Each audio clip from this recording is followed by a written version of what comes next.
Hoy en día, hacer un viaje en avión es algo anodino, tanto más que existen las compañías de aviación low cost que han abaratado enormemente los precios de estos billetes, en detrimento de los servicios de a bordo, dirán otros.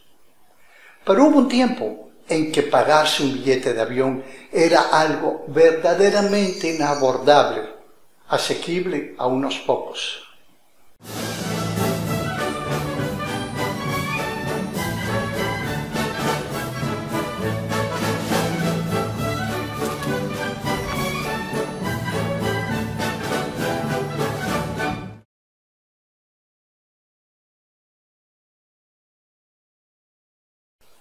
Pero incluso antes de eso, fue necesario que algunos pioneros abrieran el camino de la aviación comercial.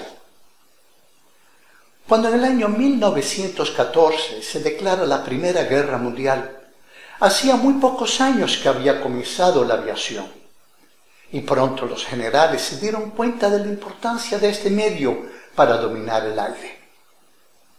A pesar del inmenso dolor y el inmenso precio que hubo que pagar durante esta guerra, algo positivo que dejó fue el desarrollo de la aviación. En el caso de los Estados Unidos, al finalizar la guerra, los aviadores fueron retirados del ejército y como lo que sabían hacer era pilotar aviones, se dedicaron al transporte aéreo del correo y, para redondear el mes, a hacer demostraciones acrobáticas que generalmente terminaban con un bautismo del aire de los espectadores por unos cuantos dólares. Hoy les quiero hablar de un joven de tan solo 24 años, Charles Lindbergh. A pesar de proceder de una familia que quería que realizara estudios superiores de ingeniería mecánica, pronto abandonó la universidad y obtuvo un diploma de piloto. Él también era de los que transportaba bultos de cartas y redondeaba el mes con acrobacias aéreas y bautizos de aire. En los viajes aéreos, las distancias se reducían con aviones cada vez más potentes. Ya algunos aviadores habían intentado unir el continente americano con Europa. Unos norteamericanos habían logrado hacerlo, pero con escalas en Terranova y en las Islas Azores. Otro había logrado llegar solo a Irlanda. Para estas fechas, en Nueva York vivía un francés, Raymond Orteil, que había hecho fortuna en la Gran Manzana en el mundo de la hostelería.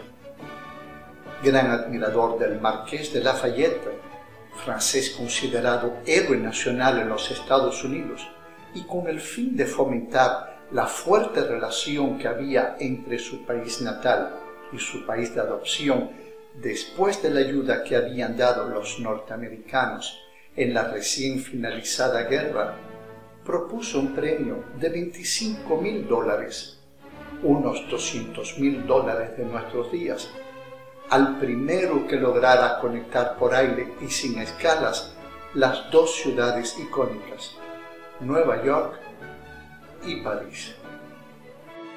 Nuestro joven Charles Lindbergh inmediatamente vio la posibilidad de participar y ganar este concurso. En la ciudad de San Luis tenía buenos amigos de holgada posición económica, masones como él, a los que conocía por haberles hecho participar en su bautismo del aire. Entre ellos logró reunir $13,000, a los que agregó $2,000 de sus ahorros para construir un avión que permitiera realizar esta hazaña.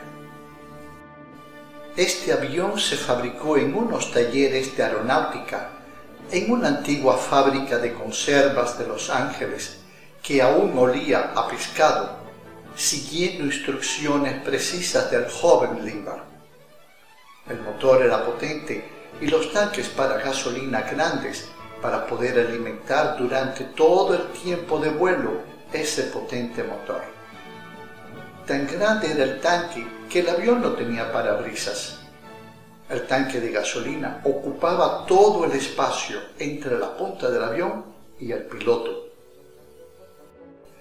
Para eso Lindbergh creó un periscopio que le permitía ver hacia adelante. Fue así que nació el avión llamado a hacer historia. Su nombre, Spirit of St. Louis.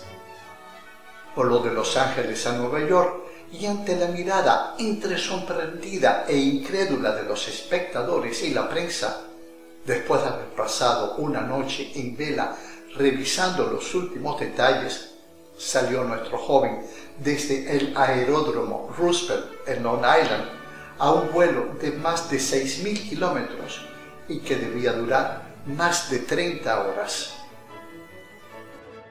El reto mayor es que el viaje era en solitario y que no podía dormir durante todo ese tiempo. Solo llevaba consigo 4 sándwiches, 2 barras de chocolate y una botella de agua.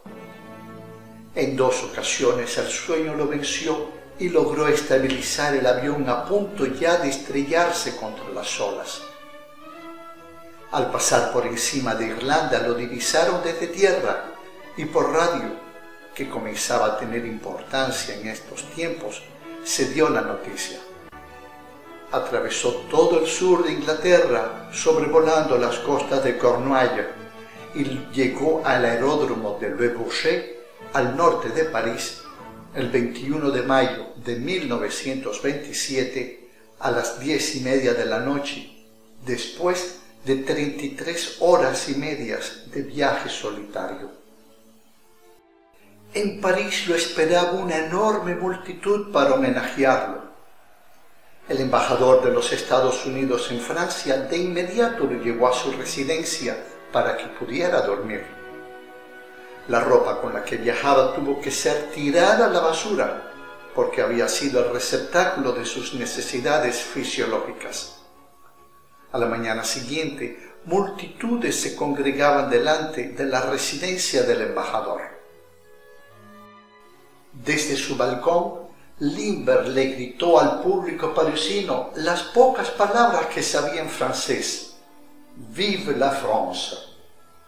Fue invitado por el rey de los belgas a presentarse ante el público de Bruselas y también estuvo en un corto viaje en Londres. El regreso a Estados Unidos fue en el barco Missouri. El Spirit of St. Louis también hizo el viaje de regreso a casa, desmontado y embalado en cajas. El recibimiento en Nueva York fue apoteósico. Multitudes se agolpaban en las aceras de la ciudad para ver pasar al joven héroe, al que ya llamaban Águila Blanca. Por el cañón de los héroes desfiló bajo toneladas de confetis que le tiraban desde los rascacielos. Allí fue donde Charles entendió que su vida había cambiado para siempre. Ya no podría ir a una tienda o caminar por las calles sin que fuera reconocida su cara por los pasantes. El empresario Guggenheim le pagó $50,000 para que llevara su avión Spirit of St. Louis por las capitales de todos los estados de la Unión Americana y después organizó un viaje por todas las capitales de América Latina. En Ciudad de México se alojó en la casa del embajador de los Estados Unidos, y Charles, joven, guapo y tímido, que la fama y el poco tiempo que le dedicaba a su vida privada para encontrar una chica con quien compartir su vida futura, se enamoró de Anne Morrow, la hija del embajador en México. Pronto se comprometieron y se casaron. La luna de miel fue en Acapulco. Anne sabía que se casaba con un hombre famoso y dedicado en alma y cuerpo a la aviación. Anne Morrow entendió que debía adoptar los gustos de su marido, dedicarse a la aviación. Pronto ella también obtuvo su licencia como piloto. Desde Hollywood llovían las proposiciones. A las mujeres le encantaba este hermoso rubio, delgado, con hermosos ojos azules. Y como si fuera poco, con el pícaro hoyuelo en el mentón. La Paramount llegó a proponerle un contrato de $700,000, lo que en aquella época era una verdadera fortuna. Pero a Charles esto no le importaba. Para él las cartas estaban tiradas. Él se quería dedicar a la aviación. Este es el primero de 2 programas que le dedico a este personaje. El próximo programa será la continuación de este. No se lo pierda. Y así yo les digo que es como termino mi programa, como siempre, dándoles las gracias por el tiempo que me dedican y despidiéndome con un caluroso hasta la vista.